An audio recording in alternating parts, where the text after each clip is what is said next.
من الشيطان الرجيم. بسم الله الرحمن الرحيم.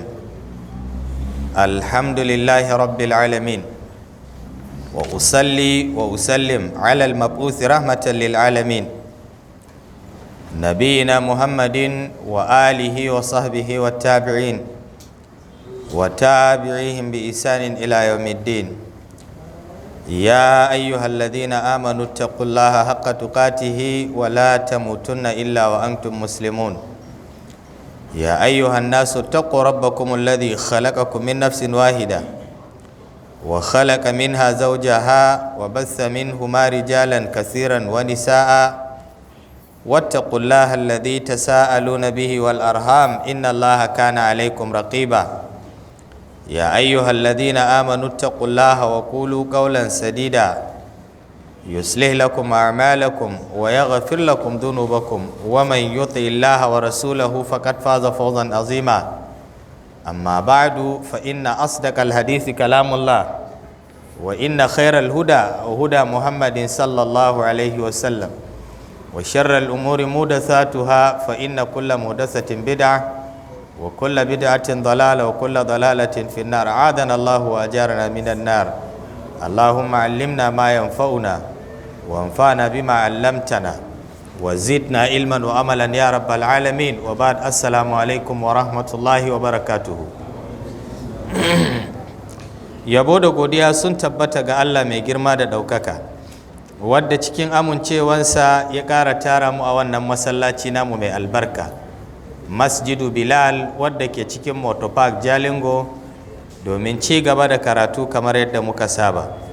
A kowane maraicen Laraba da Alhamis mukan yi karatu cikin wannan littafi na Ihya'us Sunna wa Ikhmadul Bid'a na Shehun Malami Usman ibn Fodi rahimahullahu ta'ala. A yau shine zama na 83. A har yanzu muna cikin الباب التاسع عشر في بيان طريق السنة المحمدية في باب الصوم. mun yi karatu a har muka kawo wannan maudu'i na albida'u fi saumi. A nan mun tafi har muka kawo shafi na 114 a sakin layi na farko. Malam ya ce tambi, wato bayan bayanai da aka yi game da abin da ya shafi ta da mutane da ake yi da wasu abubuwa da ake ta yin su a lokacin azumi bayan kiran sallah, wadda aka sani shine shari'a ta shar'anta idan har aka kira ta da asubahi, kiran sallah na farko, to shine an sanar da mutane kenan kowa ya tashi ya ci gaba da harkokinsa na suhur da ma makamantansu. Sannan kuma idan aka kira sallah na biyu, wannan yana nuna wa mutane dukkan wani abu ya haramta gare su na ci ko sha, tarawa da iyali ko wani abu wadda zai iya ɓata musu azuminsu. A wannan lokaci sai a dakatar. To wannan shine abin da shari'a ta nuna. Amma waɗansu sun sanya abubuwa masu yawa: buga ganga, dukan gidajen mutane, hura loudspeaker, a rika cewa ku tashi karfe 2 kaza ku tashi ku yi sahur. Waɗannan abubuwa wa in kana ko da ko a ce mutane na amfana da shi, amma dai addini bai shar'anta shi ba. Wannan abin malamai suka ce bid'a ne makruha. Bayan wannan sai malam ya ce tambaye, tunatarwa, wal yahdhar an yaghtarra aw yamila ila shay'in min al-bid'i. Shi ma'abocin magana kashedinsa kar wato ya rudu da irin waɗannan abubuwa ya ce gashi ni zan aikata, ko kuwa ya karkata zuwa ga wani abu na bid'a, domin bid'a rusa aikinka take yi. Annabi sallallahu alaihi wasallam ya ce, man ahadatha fi amrina hada ma laysa minhu fa huwa raddun. Dukkan wadda ya farar da wani abu wadda ba addini bane shi, to an maida masa kayansa. saboda tsoron kar a maida maka kayanka. Duk abin da muke yin nan muna yin sa ne domin mu tara wa kanmu ladaddaki waɗanda muna zaton da wannan biyayya da muke yi wa Allah maɗaukakin sarki, in ya lullube mu tare da rahamarsa za mu samu tsira ranar alkiyama. To bid'a kuma rusa aikin mutum take yi. Za ka ɗauka cewa kana yin ibada ne, amma in ka shigar da wani abu wadda ba a umurce ka da yin ɗin ba, annabi sallallahu alaihi wasallam ya ce an maida maka kayanka. Kenan kaga sai ka ɗauki shekaru masu yawa a zatonka ibada kake yi, baka san cewa wato kana kashe kanka ne ba. Don haka abin da ya fi dacewa shine ka yi ƙoƙari duk ƙoƙarinka ka koma kan yadda addinin nan ya shar'anta maka. Kara mutane su karkata zuwa ga bid'o'i bisababi ma madat lahu min al'awaidi wa tarabba alaiha. Kar ya karkata zuwa ga wato bid'a dalilin abinda ya gudana masa ko abinda ya wuce masa na al'adu.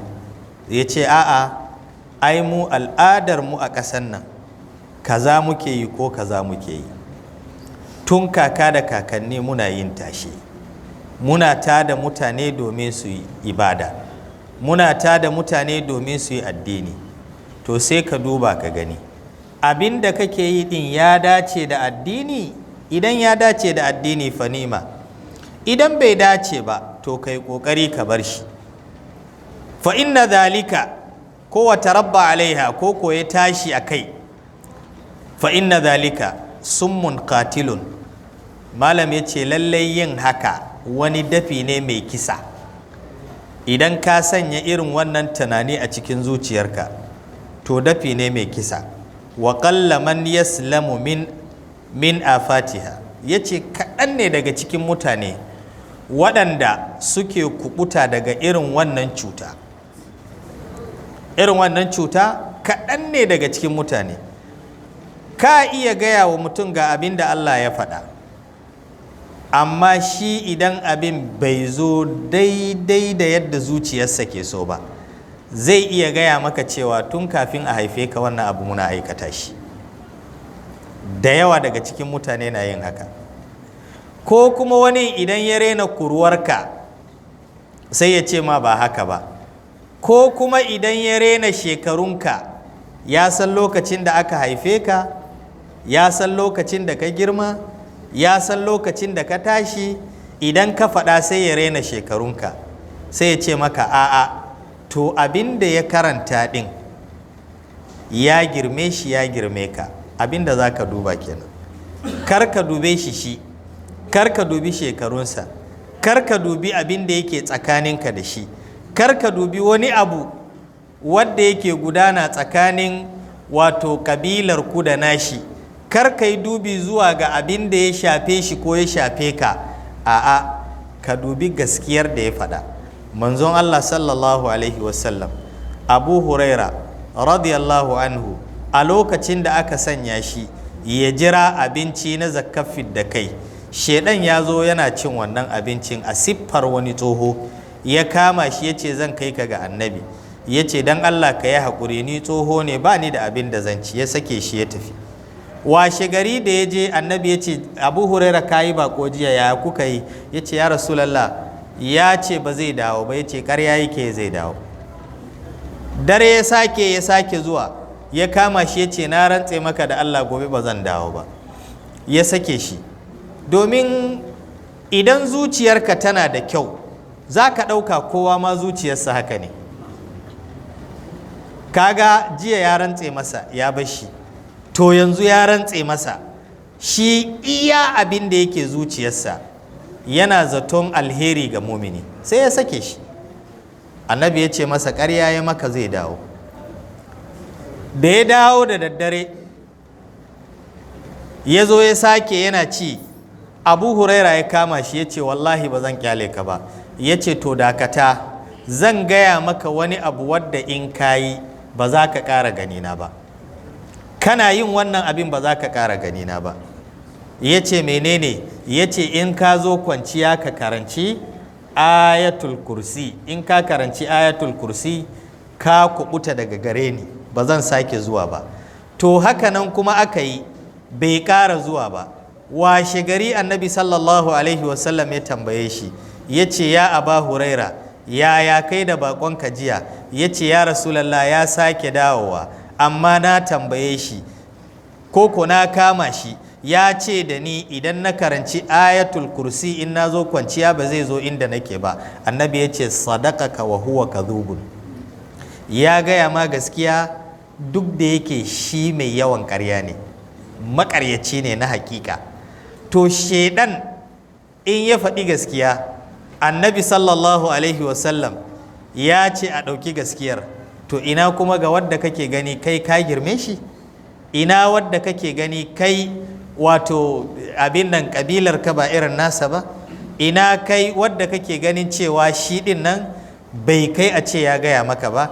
Abin da ya karanta din ya girme shi, ya girme ka. Abin da ya kamata mutane su lura da shi kenan. Abin da ya karanta ya girme shi, ya girme ka. Sai ka bada me? Ka bada wannan girma, ka ɗaukaki wannan abu da ya gaya maka. Rawani ne wadda Allah maɗaukakin sarki ya ɗora wannan zance nashi. Kaga rawani kuma ko da ɗanka ne aka ɗora masa rawani, dole in ka zo ka zauna a ƙasa, ba za ka zauna a kan kujera ba.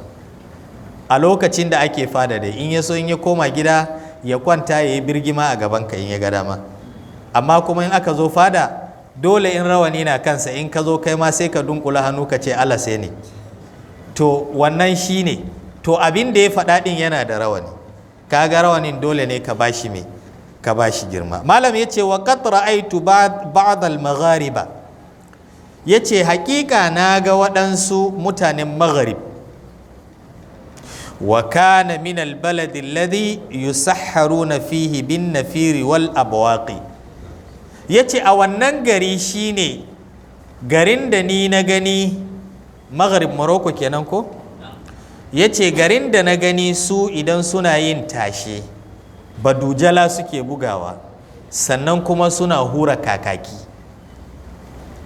suna buga badujala suna hura kakaki. Lamma an sami al-musahhirina fi hadhihi al-bilad yaquluna,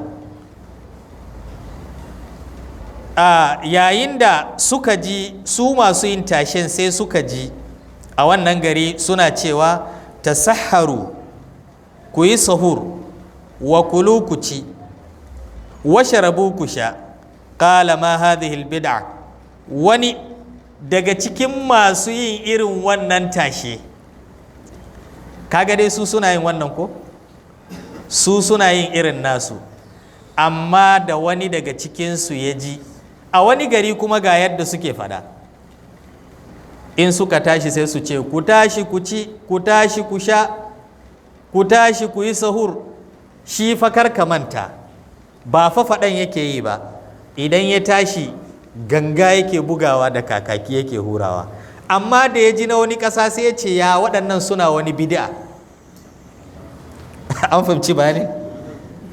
Kaga kenan ya nuna maka shi ma abin da yake yi ba daidai ba. To da wasu suka yi sai ya ga abin bai kamata ba. Wannan ɗauke shi kamar mutum ne akwai giwa a kansa, ya ɗauki giwan ya hau, amma yana ƙoƙari ya duba ƙwarƙwatan da ke kan wani. An fahimce ni ko?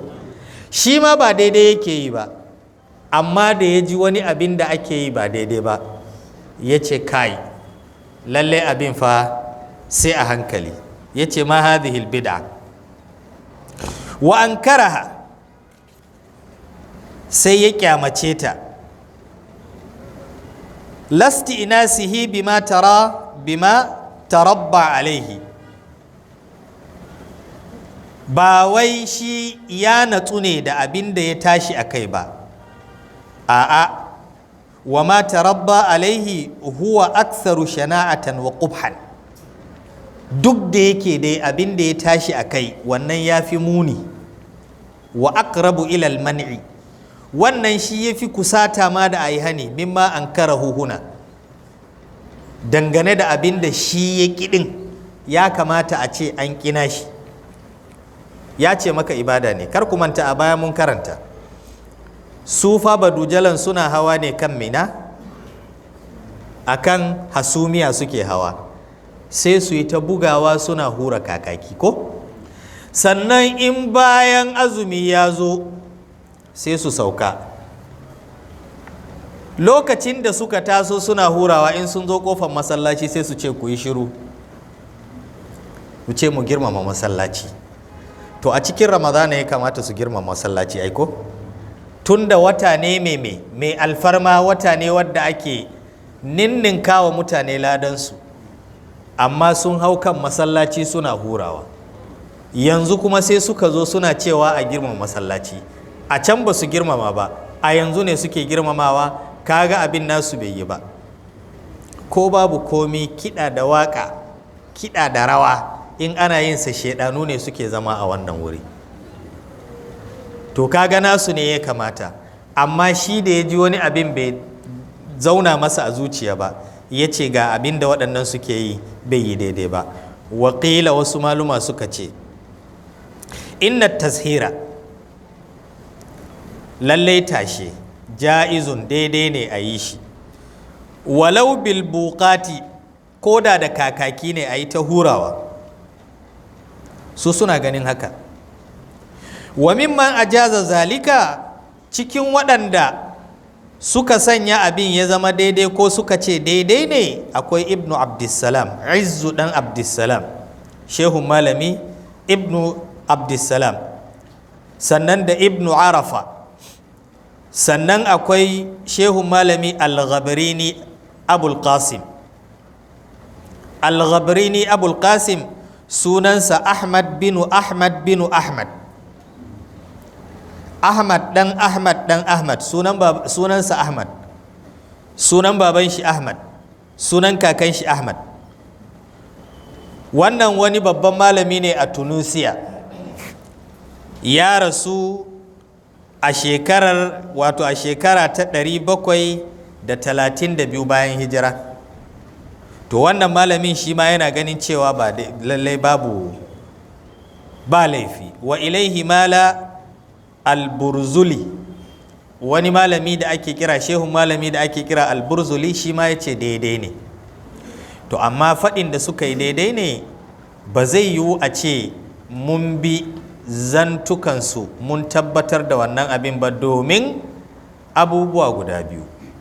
Abu na farko, sai mu duba mu gani, su wannan tunaninsu ne, Allah ya saka musu da alkhairi, wannan shine tunaninsu a bisa irin yadda suke gani. Sannan in ka koma asalin zancen yadda yake shine, ganan abin da aka sanya shine a yi kiran sallah na farko. In an yi kiran sallah na farko an baka dama, sai ka yi ƙoƙari ka yi mai suhur ɗinka kafin a yi kiran sallah na biyu, shikenan an baka dama, an sanar da kai, ba a ce a zo a buga maka ganga ko a maka wani abu ba. A nan malam ya ce wa fi sharhil manhajil muntakhab li Ahmad ibn Abdurrahman, ya zo a sharhu al-muntakhab, sharhi na al-muntakhab na shehu malami Ahmad dan Abdurrahman al-Manjuri wa nahwihi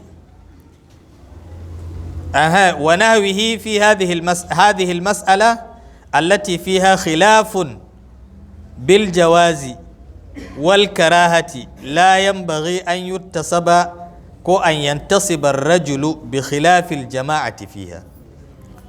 yace wannan mas'ala ɗin wacce a cikinta akwai saɓani, waɗansu sun nuna ƙin abin, waɗansu kuma sun nuna yarda da abin.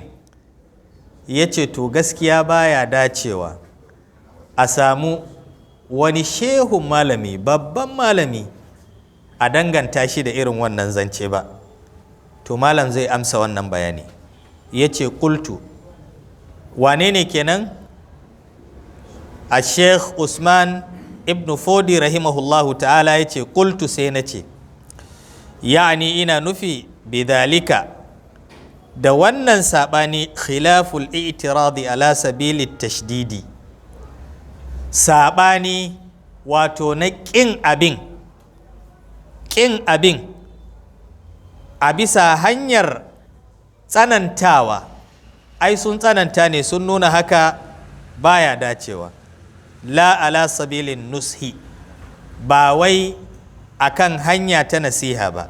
li'annal ulama'a, domin su maluma muttafiquna alal hathi alal khuruji min al khilafi, gaba ɗayansu sun haɗu sun yi ittifaki akan me, suna kwaɗaitarwa akan mutane su fita daga cikin dukkan wani abu wadda ya shafi saɓani, dukkan wani abu wadda ya shafi saɓani. wa idza tabayyana laka hadha, idan wannan bayani ya bayyana maka ya kai dan uwa, arafta yace to ka sani annas sawaba, abin da yake daidai, tarku zalika, mutane su bar wannan abin kawai su koma kan sunna. Kawai duk wani abu wadda ya shafi sunna to a yi shi, abin da bai shafi sunna ba a bar shi, abin da ya shafi sunna a yi shi, wadda bai shafi sunna ba a bar shi. Domin idan aka ce a kunna mana mala yawa, domin idan aka ce za a bar sunna din, za a iya fadawa cikin wani abin da zai kai mutane zuwa ga bata, zai kai mutane zuwa ga bata. Sai yake cewa iz al-adhanul awwalu wathani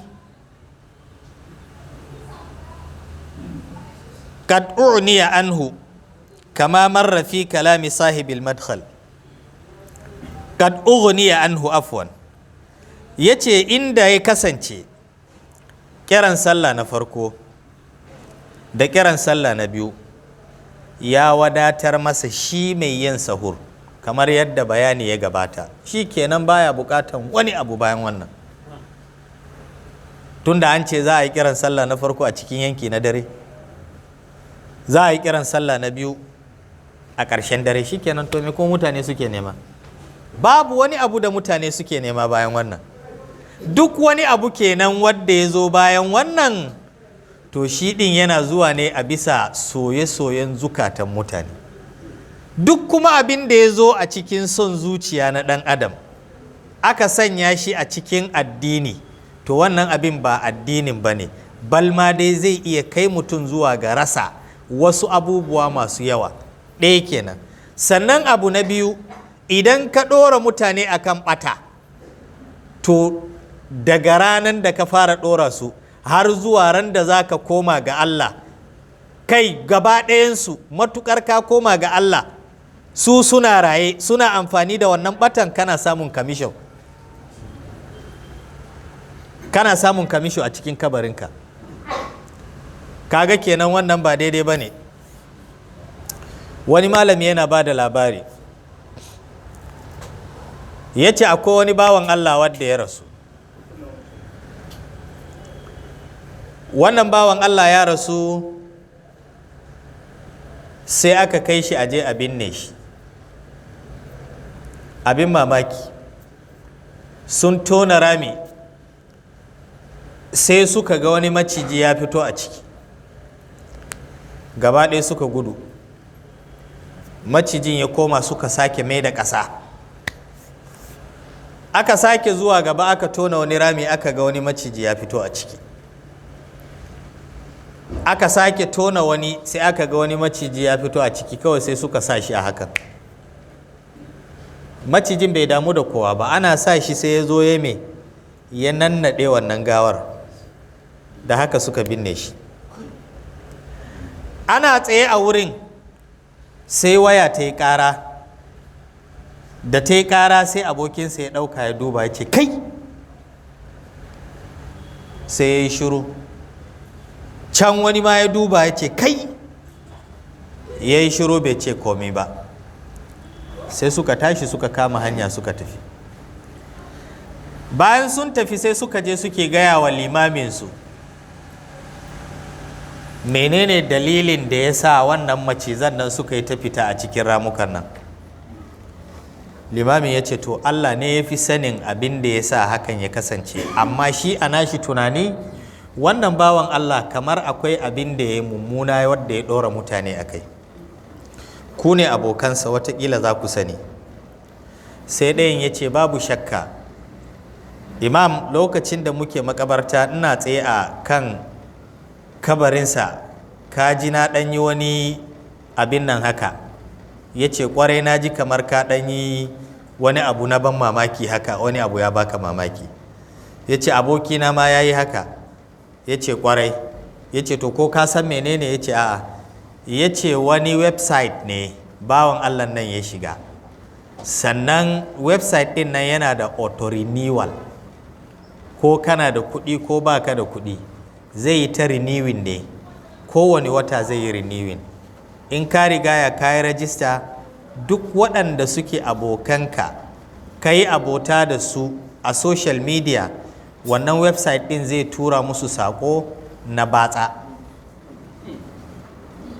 saƙo na tsiraici, saƙo na batsa. To gashi nan a kwance a kabarinsa yanzu ya riga ya yayi, don haka nan za su je su gyara. Aka ce to ba damuwa.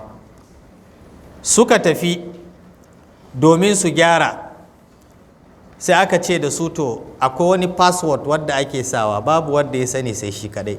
Idan suna da password din sai su zo a saka, sai su zo a saka. Tun kafin a binne shi ma ga abin da aka gani. Yaya kake tsammani bayan an binne shi kuma me zai je baya? Allah ne kadai ya bar wa kansa sani. Allah ya san me ake gudanarwa a ciki.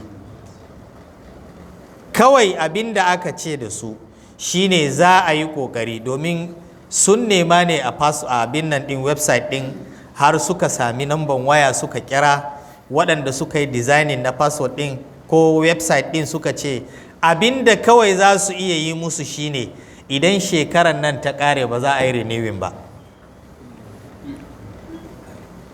tunda ya riga ya mutu. Nan ma sai da suka kawo wato evidences, waɗansu hujjoji wadda za su tabbatar cewa ya mutu, waɗancan suka tabbatar shekara idan ta ƙare ba za su yi ba. To don haka barna duk barna ce, musamman ma barna akan addini. Duk wani wadda ka ɗora shi akan abin da ba daidai ba, to idan ya aikata zai samu nashi kason, kai ma naka kason na nan, kai ma naka kason na nan. Sannan da yawa daga cikin mutane, wani ya daina damuwa da abin da wani ke yi, ko da abin da wani ke karantawa, ko abin da ke rubuce a littafi. Idan ya amince da kai dai shi kenan, magana ta kare. Da abu ya faru sai ce ai ga wane ma yana yin kaza, ai na yarda da wane mai addini ne, na tabbata har ga Allah wane din nan ba zai yi wani abu sabanin sunna ba. To idan kai ka yarda kana aikatawa, kaga kenan zai bi ka, Allah ta'ala ya tsare mu. Sai yake cewa kama marra fi kalami sahibil madkhal, yace kamar yadda ya gabata ya wuce a cikin maganar wato mai littafin nan na al-madkhal. Wa min zalika, yana daga cikin bid'o'i da mutane suka kirkira suka sanya a cikin watan Ramadana, hafa'izu sunna. Sai su ce akwai waɗansu wato abubuwa na kiyaye sunna allati yaktubunaha, wadda wasu mutane suke rubutawa fi akhir jum'atin min Ramadana, a ƙarshen kowace juma'a na Ramadana. Ba a ce su yi ba, sunnoni suna da yawa, sai a ce ku kiyaye wannan, ku kiyaye wannan, ku kiyaye wannan. Zan ba ku misali kaɗan. Sai a ce maka ranar farko ga wata za ka yi sallah nafila kaza, ko ba a gaya muku wannan? ranar 1 ga wata nafila kaza, fatiha da kul huwallahu kafa kaza, ko ka karanta tabbar yada kafa kaza, ko ka yi kaza. Addinin musulunci babu wahala a cikinsa. Annabi sallallahu alaihi wasallam ya ce walai yushadda dina ahadun illa wa qad ghalabahu. Babu wadda zai ɗauki tsanani akan haraka na addini face sai abin ya fi ƙarfinsa. Me annabi sallallahu alaihi wasallam yake cikin ramadana? Yana nafilfili ne cikin ramadana, yana ƙarawa a cikin ibadar da yake shi ke nan ka tsaya a wurin. Sannan me annabi yake karantawa idan yana sallah a nafilfili shine faqra'u ma tayassara min alqur'ani. Karka wahal da kanka, addinu yusrun, addini yana da sauki, karka wahal da kanka. Malam ya ce wa huwa bid'atun makruhatun, wannan bid'a ne abin ki, mutane ne suka kirkiro shi ba a cikin addini. Wa fi umdatul muridi sadiqi, ya zo a littafin nan na umdatul muridi sadiqi, ya ce wa qad ankara ibnul hajj, shehun malami ibnul hajj ya ki wannan.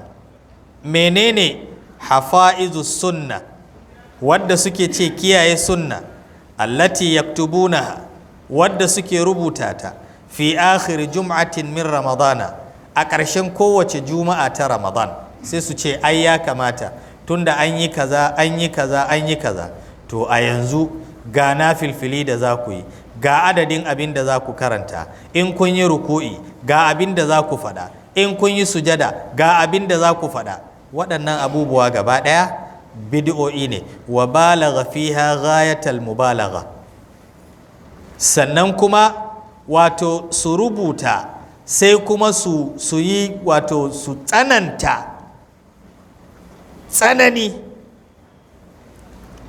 Sannan shi malam ya nuna ce ya tsananta akan wannan, wantasara laha ghairuhu, hakanan waninsa shi ma ya girmama wannan maganar, ya taimaka wa wannan maganar akan cewa haka din ba daidai ba ne. Wa min zalika,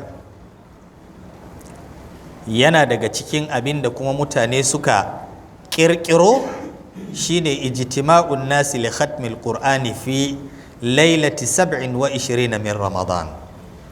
Taruwar da mutane suke yi a dare na 27 a watan ramadana, sai su taru sai su karanta alkur'ani mai girma su sauke, bayan annabi sallallahu alaihi wasallam ya ce iltamisuha fil ashiril awakhiri, ku nemi daren lailatul qadri a cikin 10 ƙarshe.